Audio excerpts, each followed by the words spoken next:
meningkatkan taraf berpikir tuh dimulai dengan escape. Gimana? Coba lihat ya. Terbaik. Pertama, Nabi Muhammad. Yang paling top ya tentu ya. Langsung yang paling top. Nabi Muhammad itu ngeliat kerusakan yang nggak pernah terjadi di zaman yang lain. Dan lu tahu kita awali dulu dari ini ya, apa namanya, tahun terburuk dalam sejarah dunia. Ada ya itu? Ada. Tahun terburuk dalam sejarah dunia tuh 536. Semua orang udah sepakat.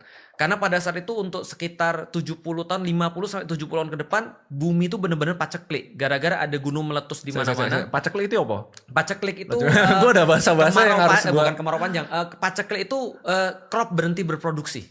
Oh, berarti sampai di tahap famine lah. Famine. Ya? Orang nggak bisa makan banget. gitu. Benar. Karena parah bangetnya gini, gunung meletus di mana-mana, mendung sehingga kemudian ngalangin cahaya matahari. Akhirnya seluruh dunia itu benar-benar gagal panen semua. Dan orang-orang hampir nggak pernah ngelihat sinar matahari dalam kemudian beberapa bulan ke depan. 536 itu adalah tahun terburuk dalam sejarah dunia, lanjut 50 sampai 70 tahun. Lebih gelap daripada sekarang berarti? Jauh. Tahun terburuk dalam sejarah manusia. Bayangin kalau manusia sudah dari misalnya berapa ratus ribu tahun yang lalu, ini tahun terburuknya adalah 536. Dan tebak kapan Rasulullah lahir? Sekitar sana. Tahun gajah. Oh iya, gue ingat itu di Tiba ya. Tiba, betul. Nah, jadi tahun gajah 570. Jadi Rasulullah itu lahir, dia melihat dari segi fisik dan mental kerusakannya parah banget. Parah banget. Ada orang ngubur anaknya sendiri. Ngubur anaknya sendiri. Karena dia nggak mau punya anak selain laki-laki. Dia malu kalau punya anak perempuan. Ketika punya anak perempuan, lu kebayang gak sih? Aku sebagai seorang ayah, punya anak perempuan, jelas aku lebih peduli daripada anak laki-laki dong. Itu benar. Tapi zaman dulu kan dilihatnya sebagai beban mungkin ya. Beban. Dikubur hidup-hidup bro. Hidup-hidup dikubur. Itu tradisinya orang-orang Arab pada saat itu. Nah, tidak radikal hanya itu. Radikal. Punya istri bisa 40 sampai 100. Lu bisa bayangin gak sih? Kalau contoh ya, kalau ini simulasi ya. Simulasi walaupun aku gak akan. Aku nikah umur 20 tahun, setiap tahun aku nikah satu istri.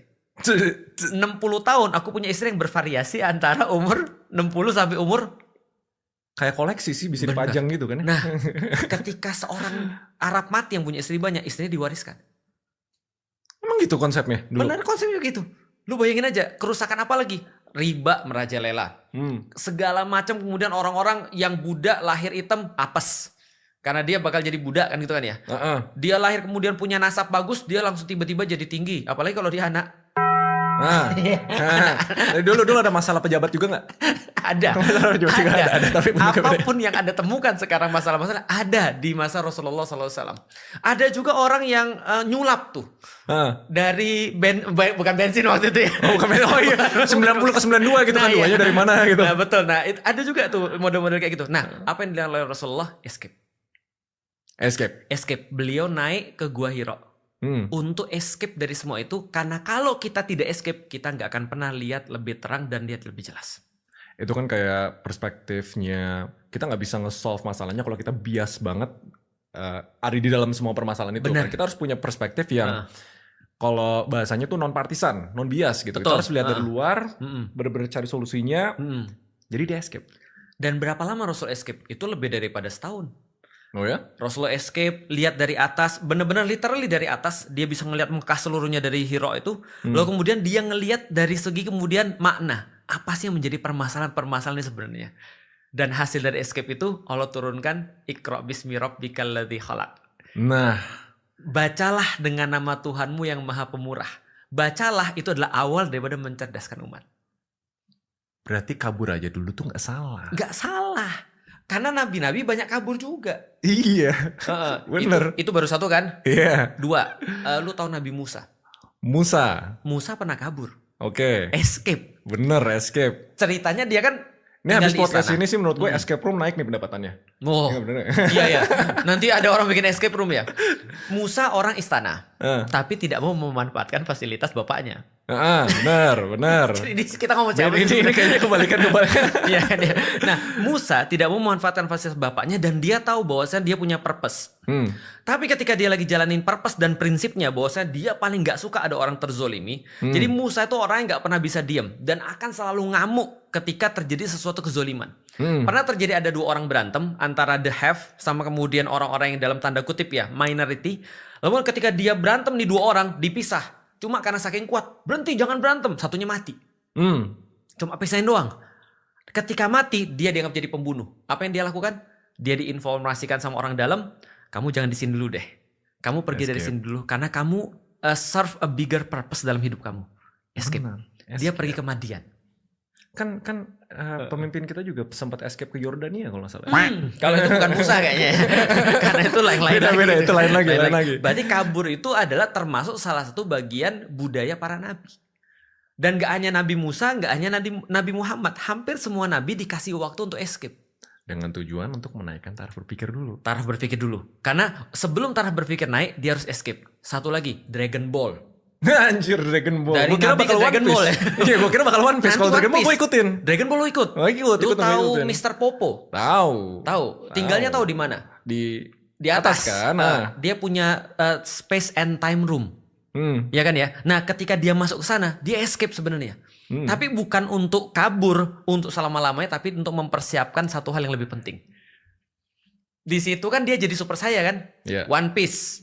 3D 2Y. Salah ya? One Piece gue gak nonton nih. Jadi kayak gue perlu diedukasi pop culture-nya nih. Sama, setiap culture atau pop culture atau cerita itu pasti punya time skip namanya. Nah, itu 3D 2Y benar. 3D 2Y itu adalah time skip-nya di One Piece yang mereka kabur dulu. Kan waktu itu kan Luffy nangis, kita akan kembali lagi dan kita ketemu di sini. Gitu kan ya. Terus mereka masing-masing semuanya kayak gitu ya. Betul, masing-masing keluar terus kemudian dapat sesuatu yang mereka bawa untuk purpose mereka, repurpose hidup mereka. Bagus. Jadi ini mau kita bawain pada orang-orang nih. Bagus. Kalau kamu hidupmu merasa jumut itu gini. Jumut itu Iya, kita masih kayak punya banyak istilah Ustadz Felix yang perlu. Kemarin tuh podcast kita tuh kita sampai kayak Rick, kayaknya setiap ada omongan-omongan yang kayak nggak common gitu, lu harus masuk ke penjelasannya. Nah, betul. Lu lewat ChatGPT. Apa nih arti jumut ya? Jumut itu penuh. Jumut itu hari setelah Kamis. Iya. Itu Jumat, Mas. Gue terlalu receh sih. Kapan lu ini jadi kan namanya Ramadan ya, biar nggak terlalu serius-serius banget lu ya. Kapan udah jadi bapak-bapak lu pakai jokes bapak-bapak? Soalnya gue itu hari paling spesial karena setiap gue update story siang-siang selalu Sol Jumbang. Nah makanya gue inget hari Jumut itu. Gue selalu hari inget. Jumut. Tapi benar sih, banyak orang sekarang hari Jumat jadi hari Jumut. Iya. Nah ya Jumut itu gimana Jumut ya? itu penuh. Jadi benar-benar gitu ya? gitu kan ya. Nah itu adalah ketika kalian merasa jumut, coba escape. Kalau kalian merasa bahwa kalian tuh hidupnya mentok, coba escape. Kalau kalian merasa perlu untuk repurpose diri Anda, coba escape. Dan Ramadan itu bulan escape. Itu dia. Nah kalau gue kan dari sisi pebisnis ya. Jadi kayak gue setiap ngerjain sebuah project tuh mesti ada KPI. Ya. Kalau gue internal pun punya 2 KPI. Yang pertama karena gue kan ngedesain kemarin ya. Jadi escape ini ada tematik mingguannya. Misalnya ini belum final, tapi misalnya yang pertama escape from injustice. Oke. Yang kedua escape from your mind. Wow. Yang ketiga escape from from money gitu. Ya. Yang keempat baru escape into the new you. Oke. Soalnya kan konsepnya dari spiritualitas itu setiap orang punya journey yang beda-beda untuk mencapai pencerahan. Nah kemarin kan kita bikin visualnya kan kayak anak tangga, habis itu orang kayak anak tangga belakang lu tuh anak tangga. Iya pas. Ini emang sengaja share filosofi gitu. Tapi gue yakin 100% dari semua topik yang kita bahas, kita kan harus punya USP kan. Betul. Nah, gue udah pakai bahasa bisnis nih. Bedanya kita, I think ya, gue yakin 100%, mungkin 1000% keyakinan gue. Kalau semua pembahasan kita, kayaknya dari track record kita podcast ya. Ya, berdua. Ada 3 kepintaran yang gue udah identify. Dan gue pengen 3 ini kalau orang nonton semuanya, pasti naik. Dan itu gak berlebihan ya? Gak berlebihan menurut gue, karena dari cara kita berpikir aja beda gitu. Asik. Kita nanti dibilang radikal gitu. IQ, EQ, sama SQ. Jadi gue bikin kayak gini. IQ pertama kognitifnya dulu. Karena kalau orang mulai sering bertanya, orang mulai sering menstrukturkan hal-hal yang biasanya mereka manut. Oh ya udah. Mas mereka mulai bertanya itu IQ udah pasti naik menurut gua. IQ kognitif adalah dari tidak tahu menjadi tahu. Dari tidak tahu menjadi tahu. Oke, berikutnya. EQ pas kita udah bisa mulai mengimplementasikan ilmu kita ke dunia nyata yang mau nggak mau berhubungan dengan manusia. Emotional management, relationship, communication dan lain-lain itu udah pasti namanya peradaban. Kemarin tuh ada satu statement yang beban peradaban. Teman-teman gue yang nonton podcast kita ngerasa paling relate di sana, tapi yang intelligence-nya tinggi. Yang intelligence tinggi pas ngomong beban peradaban satu orang tua gitu misalnya. Dia ngerasa memang punya beban peradaban di Indonesia, tapi sebagai orang tua gue punya responsibility begini, jadi gue harus pergi keluar dulu gitu. Mereka ngerasa relate. Jadi EQ tuh human relationship itu pasti nanti kita bakal bahas. Nah yang ketiga SQ. SQ. Nah tujuannya sebenarnya kan awalnya kita bikin podcast ini kan kita udah banyak iterasi ya. Betul. Yang pertama namanya apa Rick? Logiman.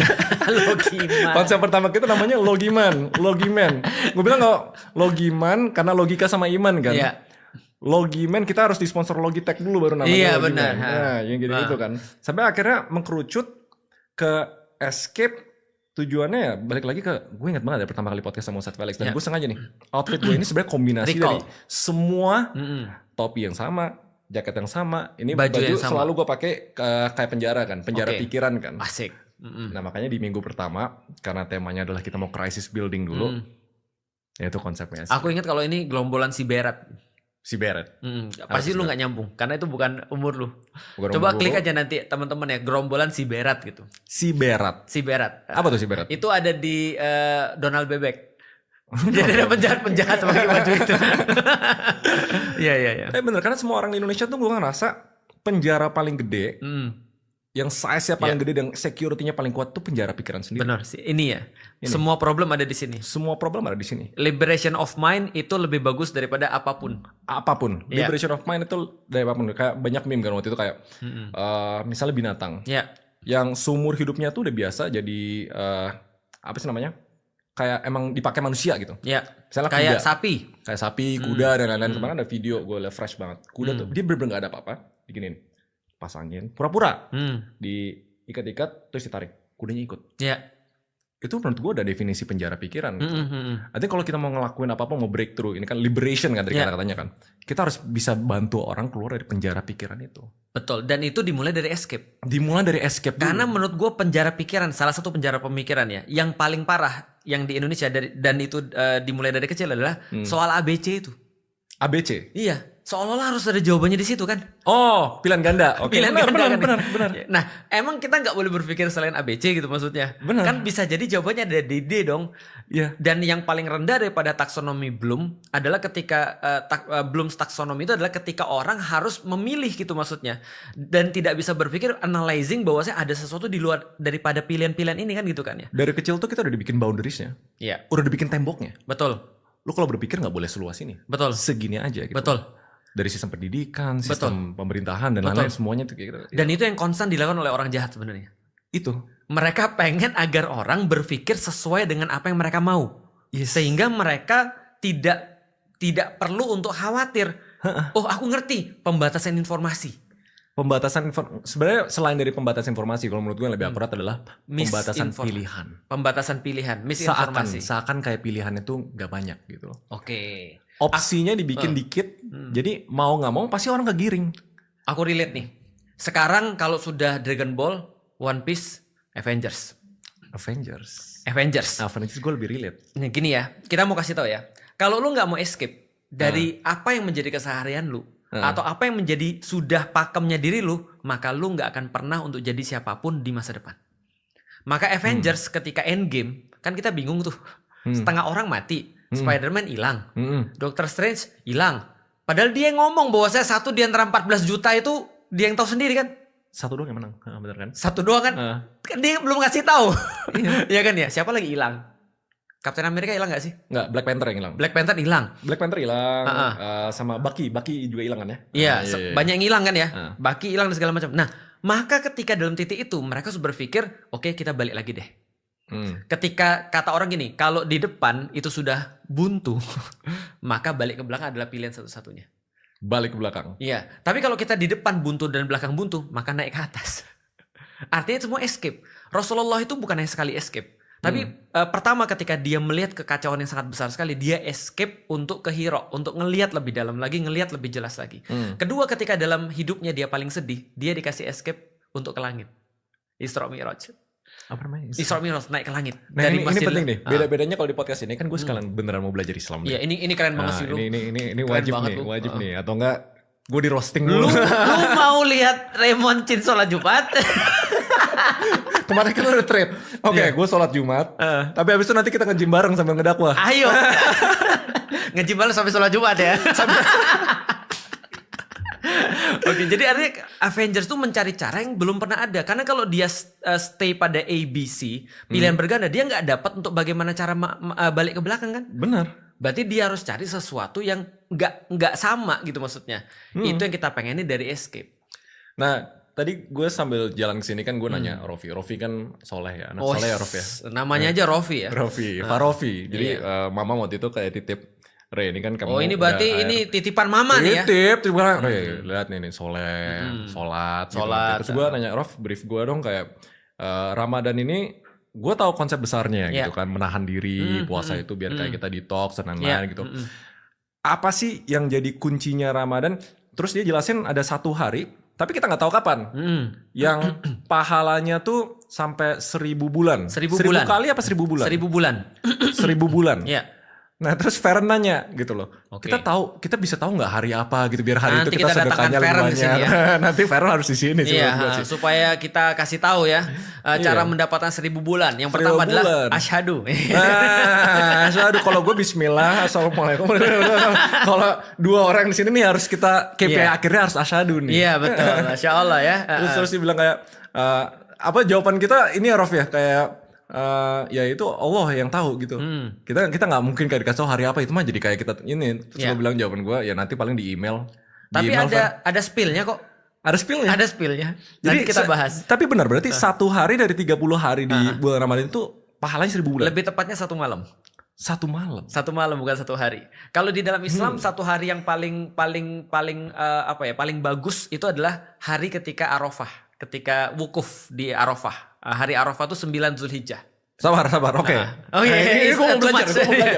Oke. Arafah itu gimana? Jadi gini, 1 hari yang paling bagus di dalam Islam kalau hari itu artinya means adalah ketika matahari masih ada, itu hari namanya. Oke. Nah, berarti itu adalah ketika 9 Zulhijjah, ketika jamaah haji itu lagi ngumpul di Arafah.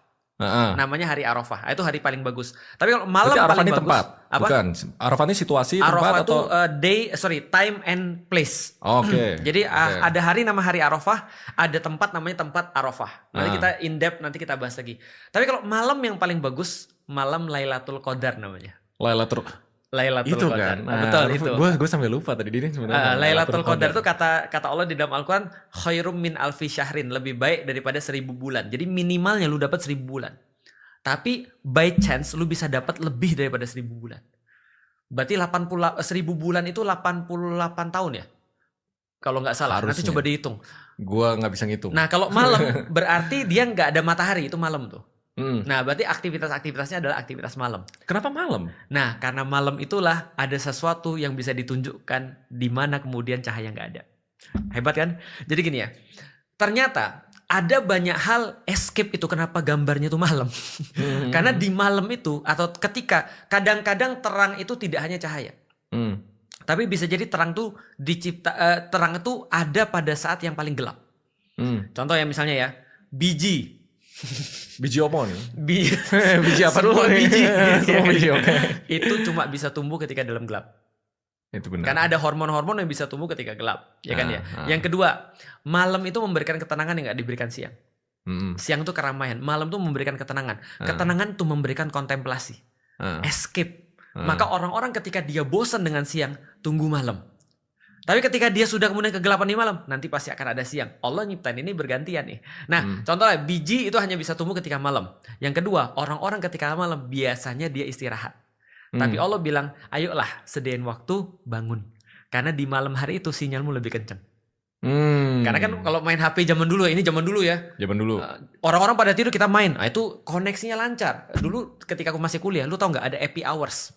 Tapi tahu warnet kan? Warnet. Gue juga ada warnet. Malam-malam itu kan pasti diskonnya kayak 1000-2000 gitu lumayan kan? Lu 1000-2000 doang? 1000 enggak. Jadi waktu itu kan dari 6.000 ke 4.000 per jam gitu. Gua pas kuliah ya tahu nggak lu? Kalau biasa 4.000 per jam. Kalau pas happy hours dari jam 8 sampai jam 4 pagi itu cuma 8.000. Hemat juga ya. Gua download. Tapi gue zaman warnet tuh udah inflasi. Beda. Kalau gue dulu 6.000 per jam turun ke 4.000 per jam. Gua download Naruto di situ. Pakai disket gue nonton. Tahu lah 1,44 megabyte. Pakai disket nonton berapa detik? Gua harus sedia 8 disket. Oh iya, waktu itu zaman-zaman semua dipecah-pecah ya? Benar, pecah-pecah, bukan anime, komik. Nah artinya kalau kita bahas, gelap itu memberikan banyak hal yang gak diberikan oleh terang. Makanya di dalam Ramadan itu yang dihargai itu adalah malam-malamnya, bukan siang-siangnya. Nah, Apa satu malam ini tadi apa namanya yang Lailatul Qadar. Lailatul Qadar. Let's say Lailatul Qadar. Kita anggap episode pertama karena kita udah tahu nih ada malam ini Apa kita Feren hunting mau bareng ganti nih. nama jadi Lailatul Qadar aja nih? Gimana? Kita gak ada nama yang lebih Kristen. Laila itu loh. Laila itu ini loh. Maria mau nggak Maria? Iya. Oh nanti kita bahas ya. Pas Nanti ada kita Feren bahas, seru nih nanti kita bahas, nanti seru kita nih, bahas. seru. Berarti anggapannya kayak gini. Apa kita harus hunting bareng-bareng? Apa itu datang? Apa itu dicari? Itu dicari. Nah, Itu dicari. Kita hunting. harus kok hunting. Berarti kan aku Laila. kaget kenapa lu pakai kata hunting. Itu kata yang benar-benar digunakan untuk Lailatul Qadar. Oh ya? Hunting benar-benar berburu Lailatul Qadar. Orang biasa ngomong begitu. Berburu Lailatul Qadar. Iya, itu kalimat yang dipakai oleh para sahabat. Serius. Kenapa? Maka gue kaget karena itu kayak jadi gini, orang mengibaratkan para ulama-ulama itu Lailatul Qadar itu kayak hewan buruan. Kayak hewan buruan. Sebelumnya harus dianalize polanya dulu. Setelah polanya kita nyiapin badan kita sebagai seorang pemburu. Hunter nggak mungkin dong dia larinya pelan. Hunter nggak mungkin kok nggak ada resiliensi, nggak ada resistance, badannya nggak bagus kan nggak mungkin kan? Nggak mungkin. Yang kedua kita kenalin dulu buruan kita seperti apa. Karena dia munculnya di saat-saat tertentu dan kesempatan nggak mungkin 2 kali. Lu salah tembak sekali dia lari.